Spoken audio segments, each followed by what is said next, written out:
The topics and opinions expressed in the following show are solely those of the host and their guests and not those of W4CY Radio, its employees, or affiliates. We make no recommendations or endorsements for radio show programs, services, or products mentioned on air or on our web. No liability, explicit or implied, shall be extended to W4CY Radio or its employees or affiliates. Any questions or comments should be directed to those show hosts. Thank you for choosing W4CY Radio.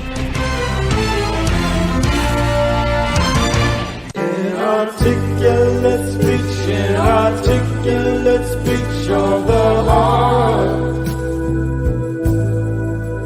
Inarticulate speech, inarticulate speech of the heart. Inarticulate speech, inarticulate speech of the heart.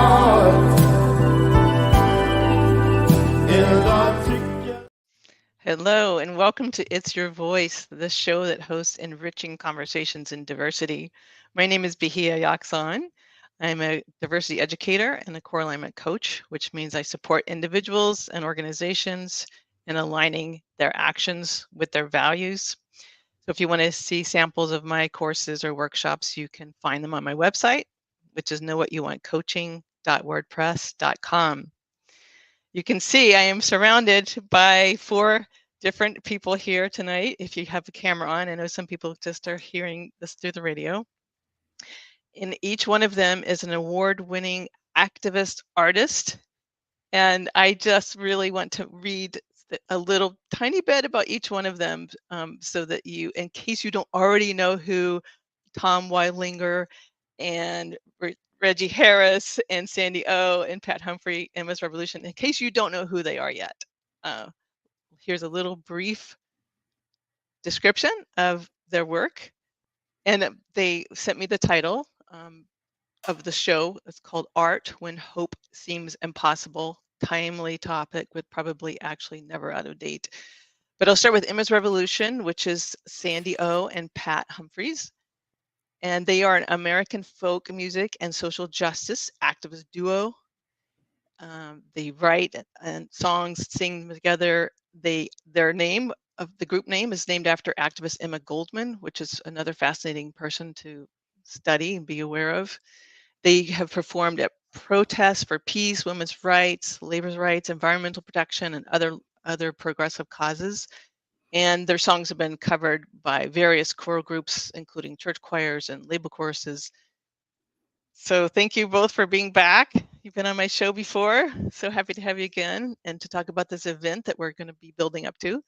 And Reggie Harris is an innovative guitarist, a fearlessly creative vocalist, and an engaging storyteller whose concert performances are infused with joy. This is also true. It's clear to all that he deeply loves singing and that it is more than his work. And one more line I stole from your website: uniquely committed to music as a community building vehicle. Reggie's music shares insightful perspectives on issues of life, history, education, and human rights. And Reggie, I've probably replayed your show more than any other shows. And Tom, oh well, thank you so much. Tom Weidlinger, welcome. It's so great to meet you here on the air. Is an independent filmmaker who's been writing, directing, and producing documentary films for 35 years. And many of them have won festivals. 21 have aired on nationally on public television. And the most recently completed film, which also is a book, is called The Restless Hungarian: Modernism, Madness, and the American Dream. And I was fortunate enough to be able to watch that last night, and I highly recommend it. It's a very powerful and incredible story. I just, wow. I haven't even processed it all. There's so much learning in it, and such a moving story. And thank you so much for sharing what it takes to be an artist, to share your vulnerability and your strength, and to be so truth-telling, which I can say of all of you. Thank you. You're welcome. Let me start with Tom. I wanted to ask you, because one thing we're really doing here is promoting this amazing fundraising event that will support the completion of the film, that documentary you are now making about Emma's Revolution. and Yes. that will there will be a live concert in Berkeley at Freight and Salvage on Wednesday, February 21st at 8 p.m. You can still get tickets. And so I wanted to start with you to ask you, you're such a prominent filmmaker, award-winning, long time in the in the business, paying attention to like what matters in the world, what matters to most people. It's such a signifier of the importance of Sandy and Pat and Emma's Revolution that you were making a documentary about them. So I wanted to ask you, can you just tell us like when and how that concept evolved and how it's going? Well, I think it's a sort of a remarkable example of synchronicity. When I finished The Restless Hungarian, I thought I was done. I'm retired. I'm not going to make any more films. And the story behind this was, back in 20 years ago, I was making a film about a sort of extraordinary experimental school in New Hampshire, Quaker school. And I was filming their morning assembly, and they sang this beautiful song, which I thought was an old Quaker hymn, although it's a secular song. And it was Swimming to the Other Side, and written by Pat. I didn't know that at the time. I subsequently, in 2013, after going through a divorce, was looking for something to do with myself and took singing classes at the Berkeley Jazz School, and I learned how to sing that song. Flash forward, I met Sharon, my current partner, and I sang the song to her. And she wrote a memoir and put the lyrics of the song in her memoir because it was so moving to her. Wow. And about 2 weeks before the memoir went to publication, the publisher called up and said, "Hey, you don't have the rights to this song." I said, "Oh, well, I thought it was in public domain." And the publisher said, "No, it was written by this woman called Pat Humphries in 1991. So this then elicited this wild goose chase to find Pat before the book went to the presses. And we found her. We were actually in Mexico at the time. We called her up. And Sharon started telling Pat the story of how we came across this song. And then I, sort of became involved in the conversation. And we ended up talking for a couple of hours on the phone. And it turned out that, my teenage boyhood idol was Pete Seeger, had all his records. And it turned out Pat had been mentored by Pete Seeger. And there were other weird coincidences, like both our grandmothers died of the influenza epidemic of 1918. But after talking to her, I said, has anybody made a film about you? And she said, yes, but they never finished it. So I said, well, why don't you and Sandy come to our place and we'll talk. So flash forward a couple of weeks, they showed up on our doorstep with their guitars on their backs, huge bags of food, and their suitcases. I thought they were going to stay for a week, and and they played Swimming to the Other Side for us, and our hearts just melted, of course. And they played a bunch of other songs, and we talked, I just felt this very strong pull that I really respected and still respect the work that they do in the world. And so I asked them if there's a way in making a film that I could support that. And they said yes. And I said, well, let me think about how to do this.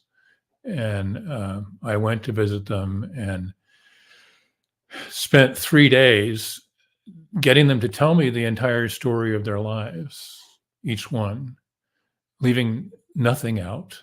I hope they didn't leave anything out anyway.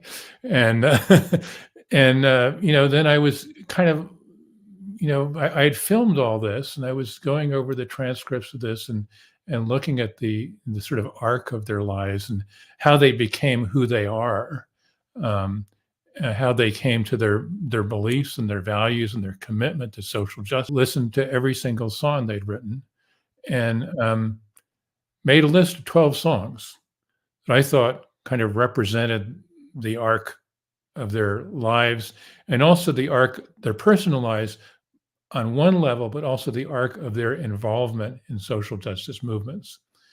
And then I went to visit them and I said, so if you were to choose 12 songs out of this list of 85 of your works, what would you choose?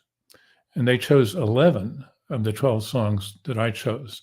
So I thought this is a good sign. We're kind of on the same page. So then I said, we need to make this film together. We're going to be co-producers on it. And I will contribute my time as much as it takes, probably about 3 years. And you guys got to raise the money to pay for the things that, I can't give you. And I said, we're going to do things by consensus. And amazingly, we haven't had any big fights so far. So that's, I'm loving doing this. It's really liberating to work with them. We're about now 2 years into a 3-year process. I've done most of what we call acquisition of images, audio, stuff like that. And this concert coming up is a really big moment for us and for them, where they are performing all the songs that are going to be in the film. So it's kind of like the concert will provide the glue, and we'll be recording on multi-track recorders, and have this sort of pristine rendition of their work in front of a wonderful audience that can be then intercut into the documentary. It's going to be fabulous. Reggie, it's utterly clear why you are here, and how you totally fit into this picture of being such a social justice mover and community builder yourself. So what would you like to say at this moment about being a part of this concert? Well, it's an honor to be a part of this concert. It's an honor to sing with Pat and Sandy anytime the opportunity comes up. We've been in musical community for years and years and years. And so, yes, to be part of this celebration of them and this celebration of their music carries just an awful lot of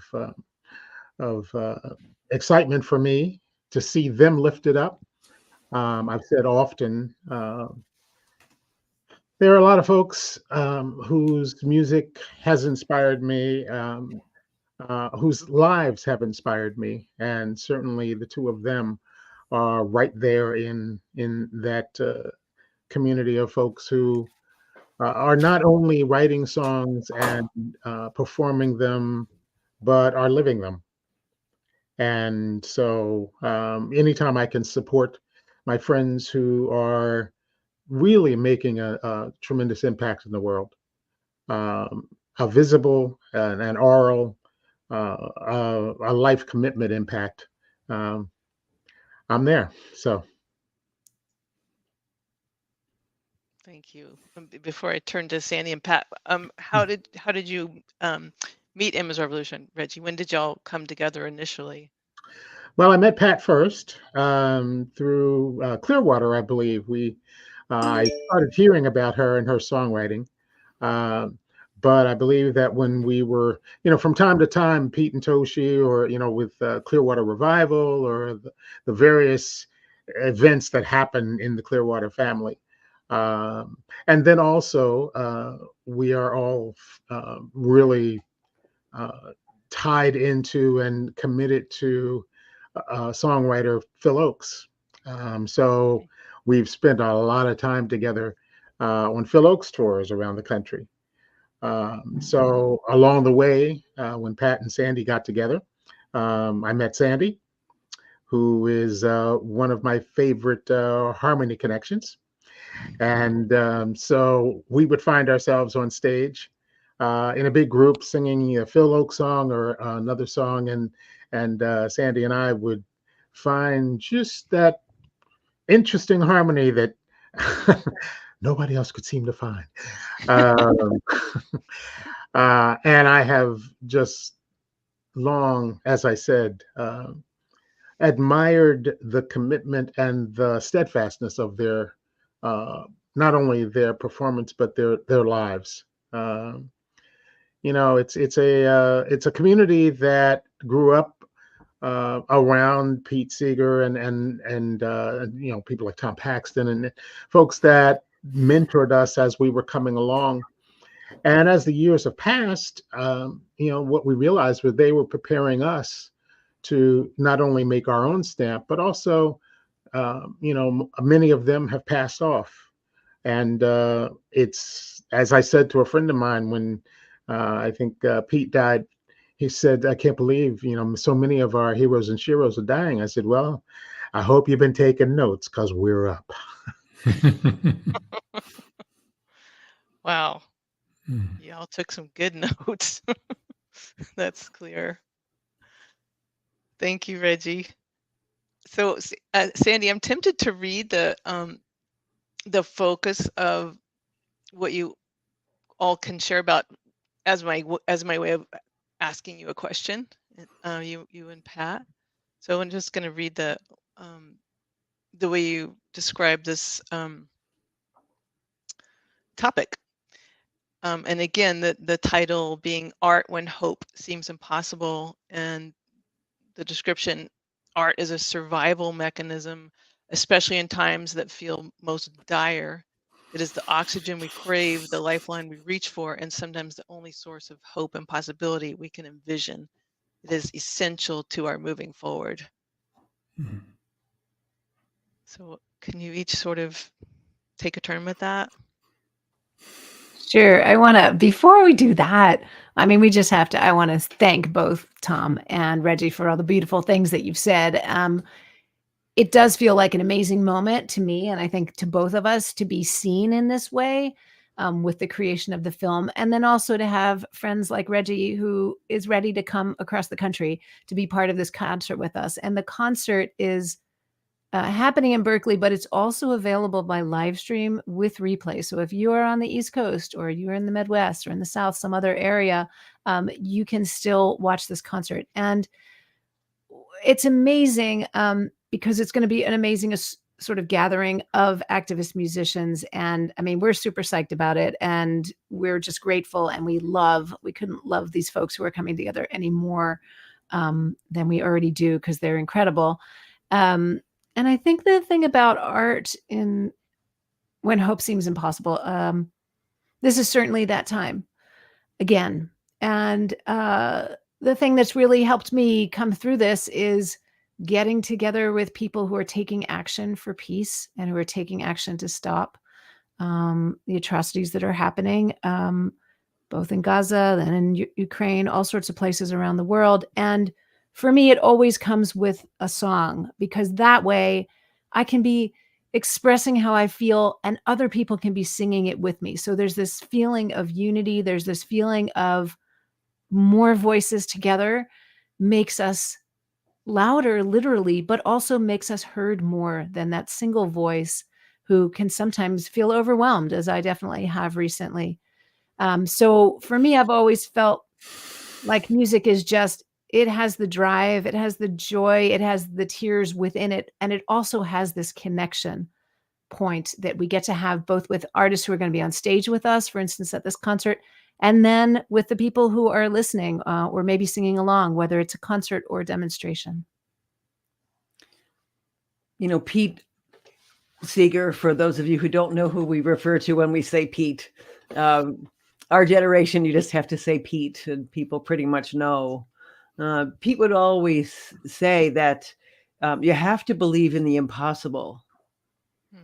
And he really believed that that there was something beyond what people thought was possible, and he always created things that were beyond what people thought was possible. You know, he is sort of known in the Hudson Valley for being the guy with the wild ideas, but you know, his wild ideas actually were formed into organizations and groups of people that made the impossible happen. You know, no one thought in the 60s that there was any hope for a river like the Hudson River, because it was full of all kinds of, you know, horrific pollution, and people just thought of it as this dying resource. But you know, and I don't think anybody really believed that a guy in a banjo,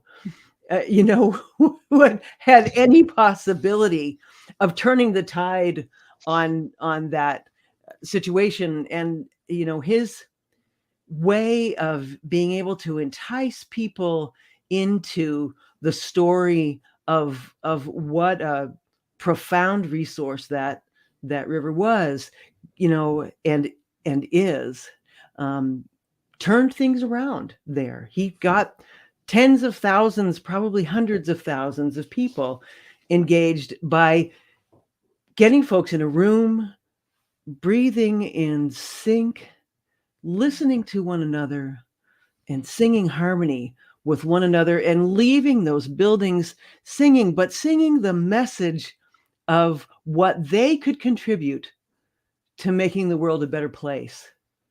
And he succeeded. And you know, we watched this over and over again with him. And you know, I eventually, in the mid 80s, you know, came to the Hudson Valley, actually, mid to late 80s, and sang with him, and got to, you know, watch that from the front row happen, and really get that we can change things. Collective action works. Mm-hmm. And music is a really essential part of that. It's very easy to get stuck in that place of overwhelm. And, you know, we felt that a lot when we were living in the DC area, that if we stayed home and just watched everything going on screens, you know, we'd eventually be in the state of paralysis, just like there's, you know, this is all too big. There's nothing we can do. And as soon as we turned off the screens and went out into the streets and got with the other people that were saying, we're going to make something happen here, we're going to make things better, things changed, and in dramatic, remarkable ways. We've seen it, you know, over and over again. It's why we're all here. That's so encouraging. I can feel it. Wow. I'm just wondering if this is a good time. I'm struggling because I want to keep asking questions, but I wondered if this might be a good time to show the clip of the song we have of the Keep Sure, on Moving Forward. Yeah. And then we come back to you guys.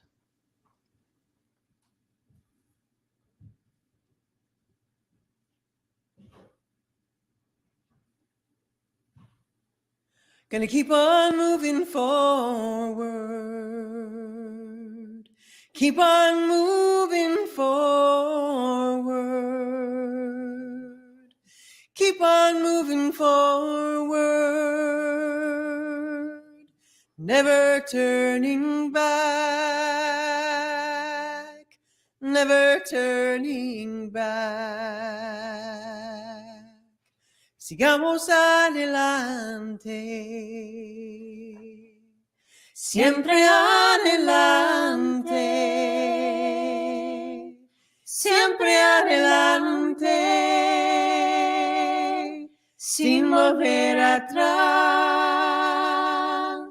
sin volver atrás.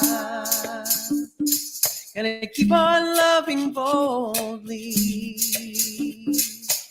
Keep on loving boldly. Keep on loving boldly. Never turning back. Never turning back. Amaremos con pasión. Siempre con pasión. Siempre con pasión, sin volver atrás, sin volver atrás. Gonna reach across our border,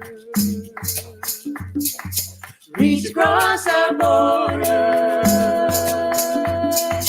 reach across our border. Never turning back, never turning back. Y vamos sin fronteras, siempre sin fronteras, siempre sin fronteras, sin volver atrás. Sin volver atrás. Gonna reunite the family. Reunite the family. Reunite the family. Never turning back. Never turning back. Familias reunidas, siempre reunidas, siempre reunidas, sin volver atrás, sin volver atrás. Gonna keep on moving forward. Keep on moving forward. Keep on moving forward. Never turning back. Never turning back.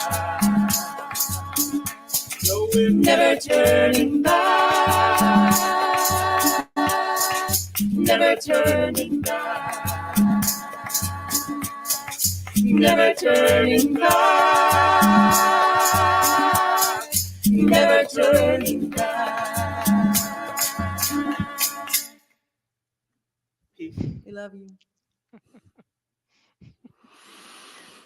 Oh my gosh, the harmonies and the lyrics and the beat. Wow. It's hard to choose a favorite line, but keep on loving boldly. That's so powerful. That actually came from a woman at a People's Music gathering.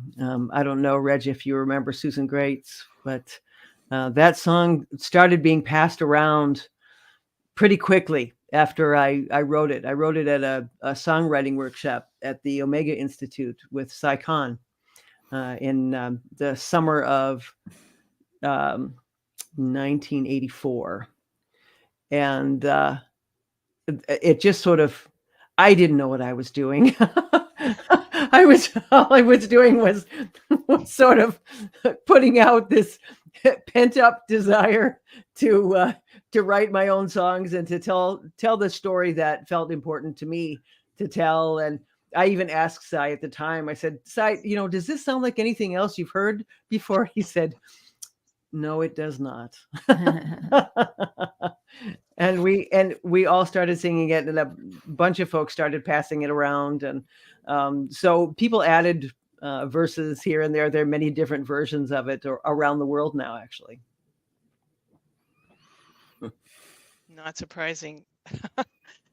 Well, thank you. I want to ask Tom, this is the working title right now for your documentary, right? That's true. Yeah. It just seemed like, the the song was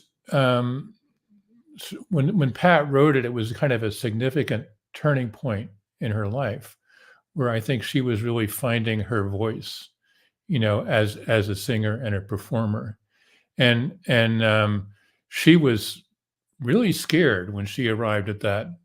And she tells the story of being really scared of arriving at that workshop, and actually standing up and speaking her truth. And I think that in this particular film, I don't want to put them on a pedestal. I think what's really interesting about their lives is they've had some hard times, and some of the music has come out of the hard times. And so there is a very interesting story arc of how they came to be who they are. And that in some ways, I asked them a lot of personal questions.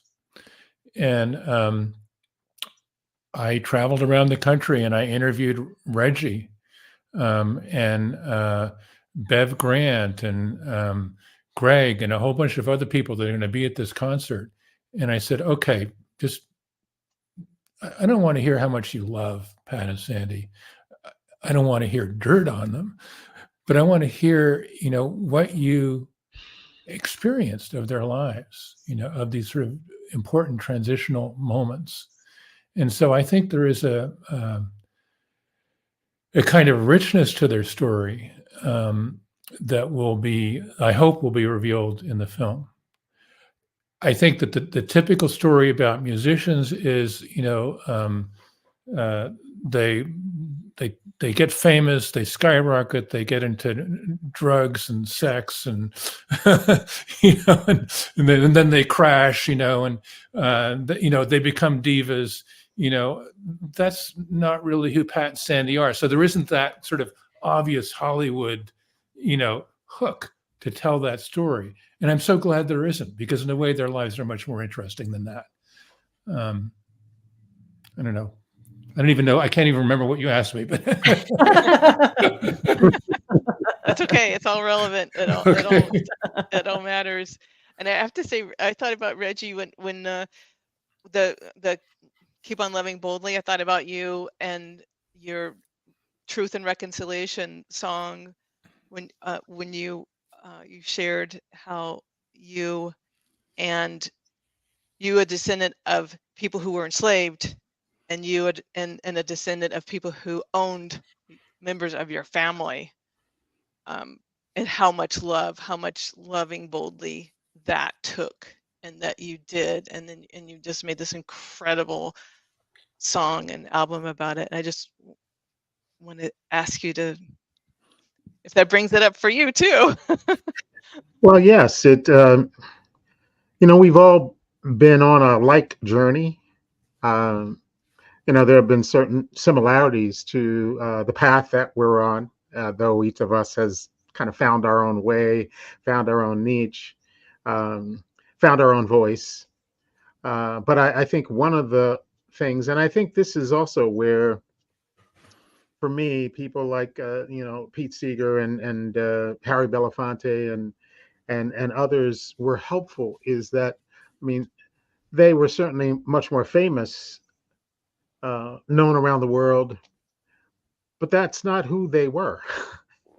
And they mirrored that for us. They were not that when we met them.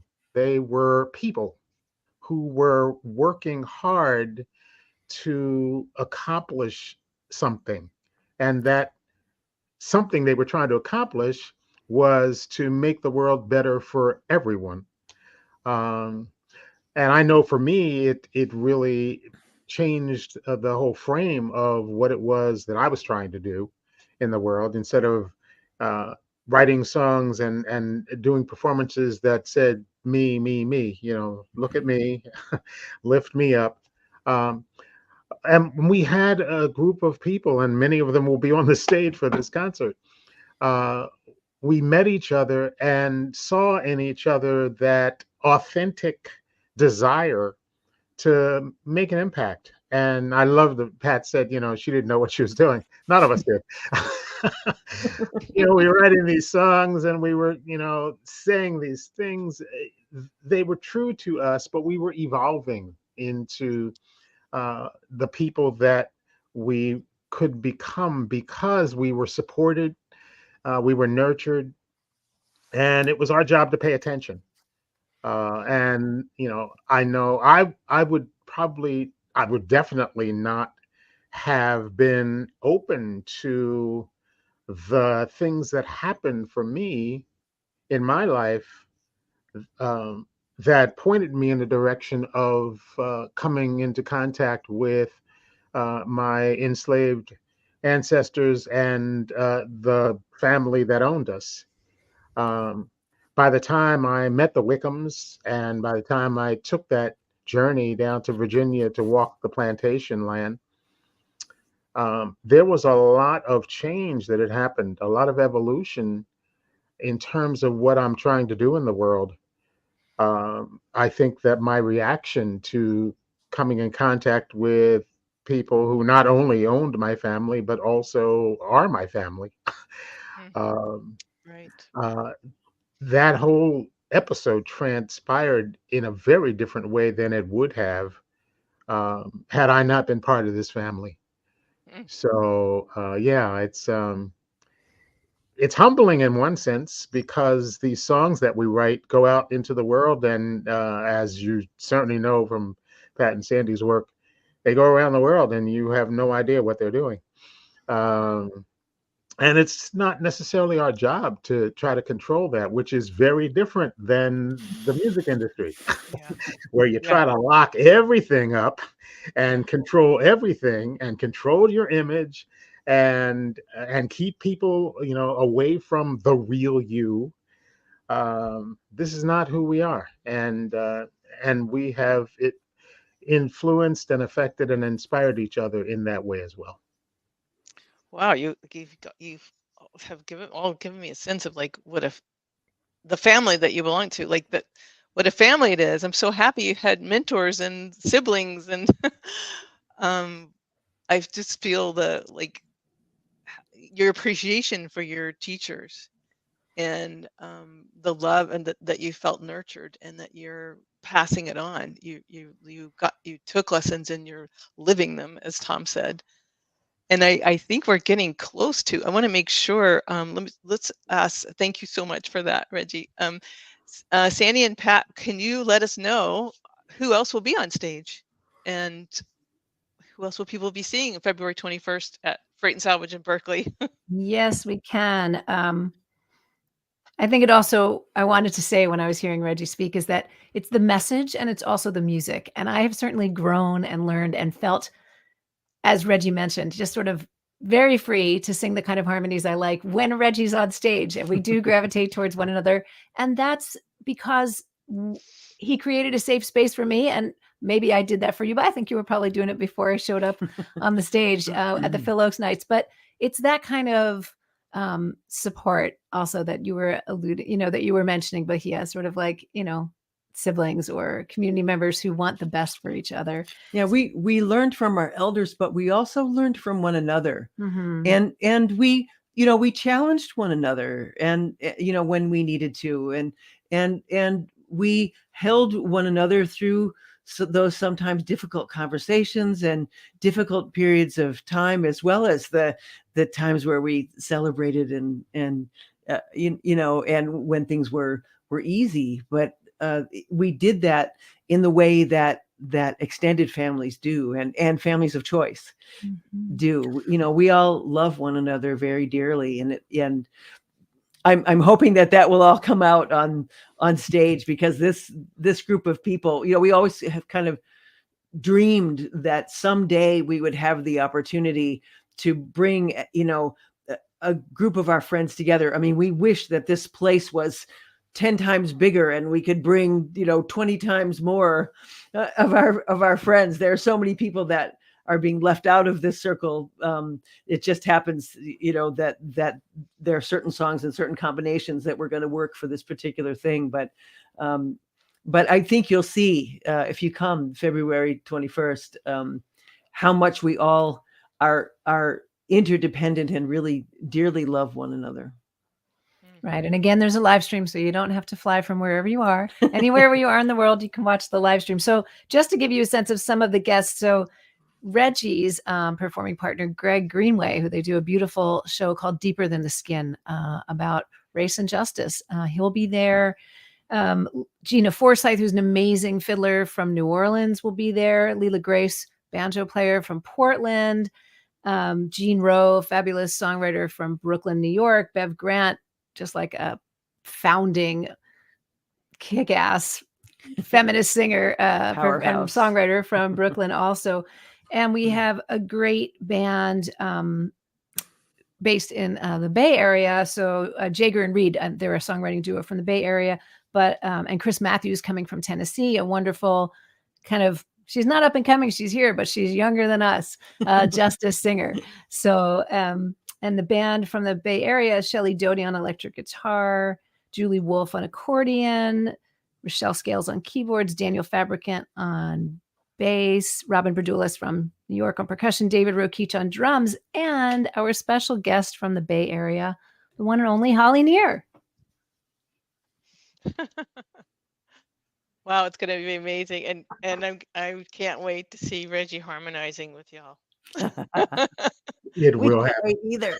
Yeah, yeah. We did a really amazing, the video you saw was the Shelter in Place video from like May of 2020. And we did a really powerful Shelter in Place video with Reggie, a song called Are People Gonna Rise? After George Floyd was killed. And, you know, Reggie sang it from his home the way we were singing it from here. And it's beautiful. And we will be singing that song that night as well. Wonderful. And Tom, you'll be there. And what will you be doing that night, February 21st? Well, this needed to be filmed by multiple cameras, and it's like kind of above my pay grade as a cameraman. So we actually hired a really good camera team with 4 cameras, and I will be standing beside one camera and sort of like whispering into like an intercom saying, you know, Reggie's about to step up to mic number 2. Make sure you're on him, you know, sort of giving them like little cues, that sort of thing. So it's actually, you know, usually I'm a one-man band. I do all my shoots myself, but this time I'm just kind of, you know, being a nervous Nelly in the background. Okay. This will be the first time. I got to see I don't know what it's called, but Sandy sent me a clip of you, Tom, interviewing some of their Pat and Sandy's family. Oh yeah. And that alone, I think, takes so much courage. I just wondered, gosh, I'm kind of wondering what it felt like for them too, to see the information people shared about them with you. I don't know what it was like for them. I mean, it was nice to meet their families and sort of see where they came from. And, you know, I have these like hundreds of photographs of them as little girls, you know, and sort of growing up. And you know, I guess I was looking for some, you know, like interesting critical thing that happened in childhood, you know, and there was no one thing. I mean, they evolved as who they are, and it was clear that you know, that their sense of fair play, of doing what's right and being fair, existed from a very early age. You know, there's a story about Sandy, which probably isn't going to be in the film, where the family used to play this game, Life, you know, where you would get a career, and you would throw the dice and you become a doctor or a journalist or a teacher or whatever, and whoever became the doctor made a lot more money, you know. And Sandy said, I don't know how old she was, 7 years. She said, I'm not doing that. Everybody has to get the same amount of money because otherwise it's not fair. Yeah, that's very exemplary. That's a great one. So there were some nice little anecdotes like that, but yeah, it was just, and I think for me, the more incredible thing was like just traveling around the country for like 3 weeks. I did 28 interviews in 18 days, and meeting this incredible community of people that are Pat and Sandy's peeps, basically. And what I realized they all have in common, and I think the reason why it's such a love fest between them, is that they're not competing with each other. They have strong feelings about making the world a better place, and they join in that in their music.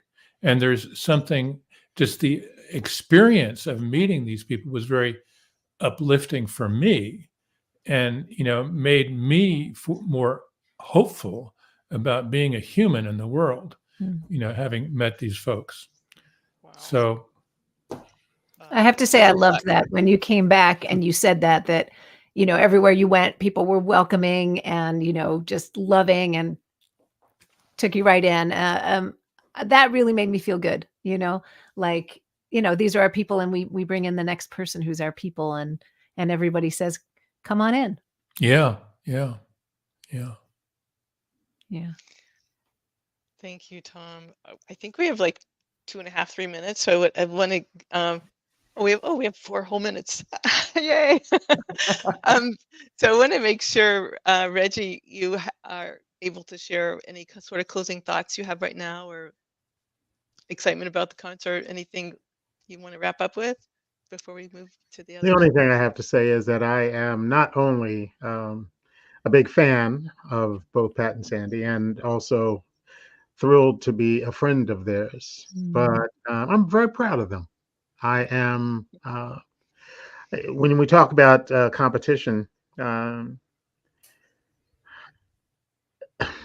so many things I could say about that, but we found people, as Tom has attested to, and we found people who didn't have to have their egos massaged all the time.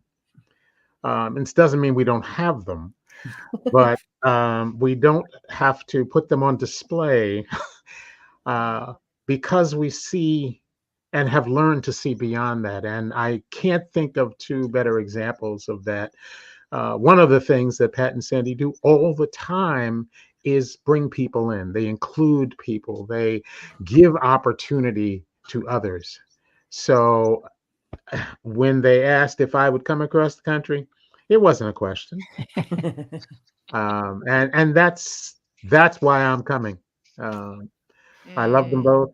And I also respect, and I'm so proud of them both. So is there time to say one more thing about them? Sure. One thing that some people may not know about them, or maybe they do know, is that they were an item for 13 years. They got married and they were together and they were deeply in love, and then they weren't, and they broke up. And like any breakup, it was incredibly painful. And so what's so amazing about them is that they've kept on working together, and they still love each other, and their community still loves them, and they have other partners in the world.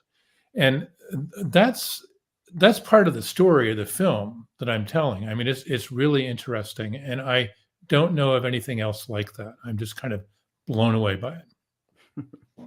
That is also very admirable. That's very sweet. When we did get through all of the stuff that was hard and keep going, we thought, well, maybe we should just do coaching talks about that, and we probably make more money than the music we do. You have 1 minute. Pat 1 and minute. Sandy. Thank you so much for giving time to the four of us to talk about what we each do, but also to talk about what we're doing together. And again, we invite folks to join us in person in Berkeley, February 21st, or online, live stream or replay at your convenience time. Yeah. Yeah, and thank you so much for what you do in the world, Bahia. We really appreciate it. You know, it goes well beyond what we're all doing. Yes. I Much wouldn't love say to all that. of you. Yes.